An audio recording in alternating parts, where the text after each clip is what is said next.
Welcome to film bread రండి. ఇవాళ వచ్చేసి 'భర్త మహేషులకు విజ్ఞప్తి' అండ్ ఆ మూవీ నుంచి ఒక సాంగ్ అయితే రావడం అయితే జరిగింది. ఈ సాంగ్ గురించి మాట్లాడుకునే ముందు ఇంకా మన ఛానల్ ఎవరైతే సబ్స్క్రైబ్ చేసుకోలేదో సబ్స్క్రైబ్ చేసుకొని బెల్ ఐకాన్ మాత్రం ఆన్లో పెట్టుకోండి. అలా మన వీడియోస్‌కి అయితే ఒక లైక్ అయితే చేయండి. మీ యొక్క సపోర్ట్ మాకు ఇస్తే మేము ఇంకా బెటర్ అవుట్‌పుట్ అయితే ఇవ్వడం అయితే జరుగుతుంది. అండ్ ఓకే, ఇప్పుడు సాంగ్‌లోకి అయితే వెళ్ళిపోతాం. అండ్ సాంగ్ వినిన తర్వాత నా ఒపీనియన్ ఏంటంటే నాకైతే పెద్దగా ఏం నచ్చలేదు గైస్. అండ్ సాంగ్ పేరు వచ్చేసి మనకి 'బెల్లా బెల్లా' అనే సాంగ్ అయితే దింపడం అయితే జరిగింది.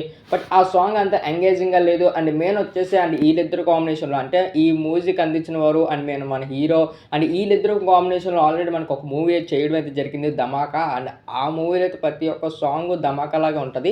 బట్ ఈ మూవీలో చూస్తే ఫస్ట్ సాంగే మనకు పెద్దగా ఏం లేరంటే అనిపించేసింది. అండ్ మెయిన్ ఆ ట్రేజర్ అయితే బాగానే ఉంది కానీ సాంగ్ అయితే పెద్దగా ఏం లేదు. అండ్ రవితేజ గారు ప్రతి సినిమాలో సాంగ్స్ అయితే బాగానే ఉంటాయి. బట్ ఈ సినిమాలో అండ్ ఫస్ట్ సాంగే మనకి కొద్దిగా లో ఎక్స్‌పెక్టేషన్‌లో దింపారు. బట్ మిగతా సాంగ్స్ కూడా బాగానే ఉంటే పర్లేదు. బట్ ఈ సాంగ్ అయితే పెద్దగా ఏం నచ్చలేదు. అండ్ మెయిన్ వచ్చేసి ఈ టీజర్ వరకు అండ్ కొన్ని గ్లిప్స్ వరకు చూస్తే ఈ సినిమా మనకి జనవరికి కొద్దిగా హిట్ అయ్యే ఛాన్సెస్ ఉన్నాయి. ఎందుకంటే ఒక కామెడీ వేలోని అండ్ ఫ్యామిలీకి కూడా నచ్చే విధంగా తీస్తారన్నట్టు నాకు అనిపించింది. అండ్ మెయిన్ జనవరి అంటే మనకు పండగ సీజన్ మన అందరికీ తెలిసిందే. బట్ చాలా మూవీస్ రిలీజ్‌లు ఉన్నాయి. బట్ ఈ మూవీ ఎంతవరకు ఇంపాక్ట్ కలుగుతుంది అనేసి మనం వెయిట్ చేయాలి. ఎందుకంటే మన రవితేజ గారు లైన్‌గా ఒక 3 సినిమాలు ఫ్లాప్ అయిపోయి. బట్ ఆ నమ్మకంతోటి రారు అన్నట్టు నాకు అనిపించింది. బట్ ఈ మూవీ టీజర్ వరకు అయితే ఇప్పటివరకు పర్లేదు, ఫ్యామిలీ ఆడియన్స్ కూడా టచ్ అవుతుంది అన్నట్టు నాకు అనిపించింది. బట్ జనవరికి కానీ ఫ్యామిలీ ఆడియన్స్‌కి అండ్ కామన్ ఆడియన్స్‌కి అండ్ మెయిన్ వచ్చేసి మన రవితేజ గారి ఫ్యాన్స్‌కి బాగా ఆకట్టుకుందంటే మాత్రం ఖచ్చితంగా మూవీ ఎక్కడికి వెళ్ళిపోద్ది. బట్ ఈ మూవీలో సాంగ్స్ కూడా హైలైట్ అవ్వాలి. ఎందుకంటే పండగ పూటలు కాబట్టి కొద్దిగా సాంగ్స్ గట్టా వింటారు. బట్ ఈ సాంగ్స్ ఇంకొంచెం గట్టిగా పోర్ట్రేట్ చేస్తే ఇంకా బాగుంటుంది అన్నట్టు నాకు అనిపించింది.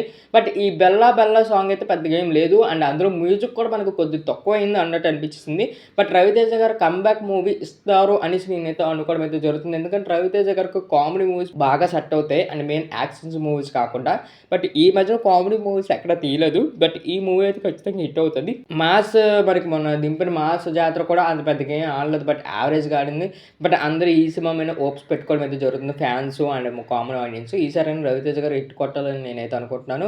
ఇంకా ఏమైనా సాంగ్స్ కానీ ట్రేజర్ కానీ ట్రైలర్ కానీ ఈ మూవీ నుంచి మనకు అప్డేట్ వస్తే ఖచ్చితంగా నేను ఇవ్వడం అయితే జరుగుతుంది. ఇంకా మన ఛానల్ ఎవరైతే సబ్స్క్రైబ్ చేసుకోలేదో సబ్స్క్రైబ్ చేసుకొని బెల్ ఐకాన్ మాత్రం ఆన్లో పెట్టుకోండి.